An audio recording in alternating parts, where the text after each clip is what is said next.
Kemudian yang ketiga, tadi sifatnya mandiri. Jadi kalau kita dikirim di daerah Cianjur misalnya gitu, di Cianjur jangan nggak bawa makanan, nggak bawa apa, sehingga penduduk setempat selain sibuk ngurusi urusannya sendiri harus istilahnya harus merawat atau menyediakan dapur untuk ini tadi tenaga medis yang dikirim tadi.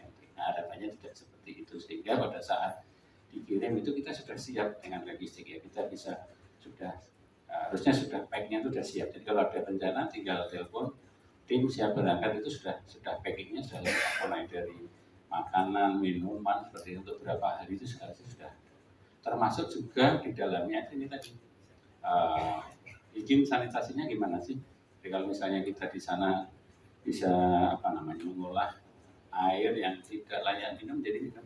Kalau tidak ada listrik jadi listriknya kita menyediakan listrik, sehingga kita di sana betul-betul siap memberikan satu layanan tanpa memberikan beban pada masyarakat yang menjadi korban. Nah, kalau EMT ini tidak terstandar, maka ya di sana itu kerja sendiri-sendiri berdasarkan benderanya sendiri-sendiri. Ada bulan sabit merah, ada siapa seperti itu ya.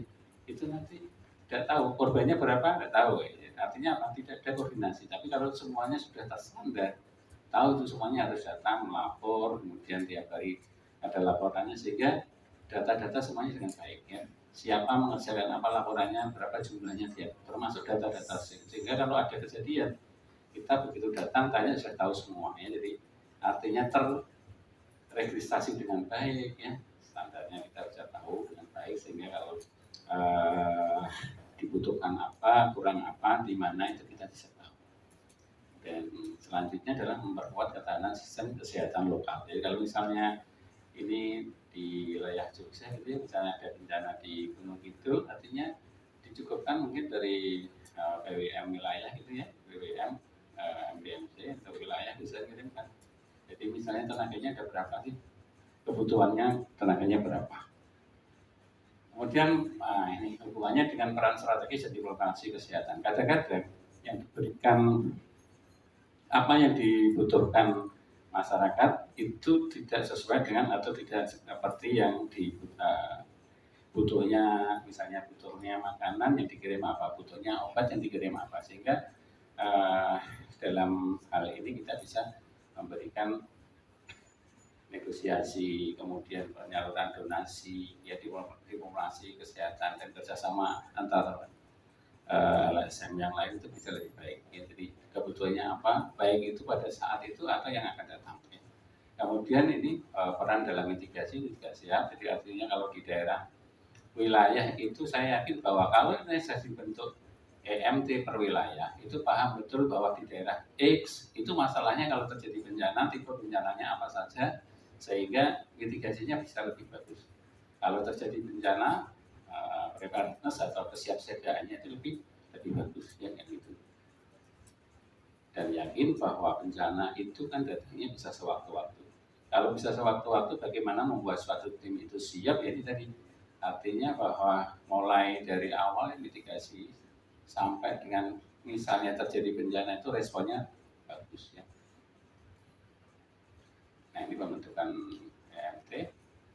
Ya, secara struktur organisasi ya, tadi sudah di awalnya dari 1, 2, 3 menurut WHO. Kemudian bagaimana sih pedoman nasional dari Puskris terhadap pembentukan EMT ya, tadi berdasarkan WHO, kedua berdasarkan regulasi yang ada di Puskris, dan ketiga syarat-syarat keanggotaan dan struktur. Saya yakin ini sudah ada di wilayah kita.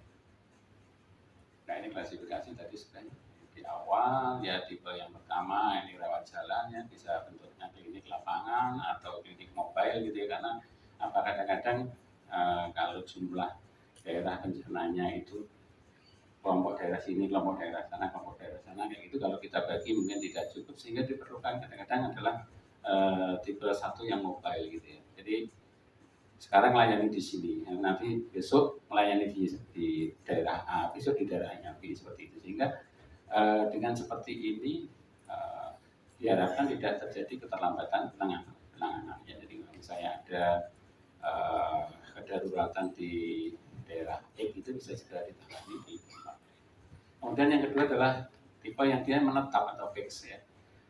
Fix itu misalnya di sini didirikan itu ya berarti kita akan melayani daerah sini saja seperti itu. Kemudian tipe dua ini hampir sama ya. Kemudian ini bentuknya seperti apa ya, lebih luas lagi seperti kayak macam klinik atau rumah sakit gitu, tetapi terbatas ini hanya untuk 20 bed saja seperti itu. Kemudian nah ini akan dapat support dari daerah sekitarnya. Kemudian tiga dan terakhir, nah ini yang paling lengkap ya, ada tim spesialis sehingga nanti eh, kalau misalnya tadi misalnya contohnya trauma setelah ditangani life savingnya atau penyelamatan nyawanya sudah dilakukan, nah ini perlu tindakan selanjutnya seperti apa sih ya gitu ya. Misalnya butuh rehabilitasi ya rehabilitasi, berbeda dengan ini. Kalau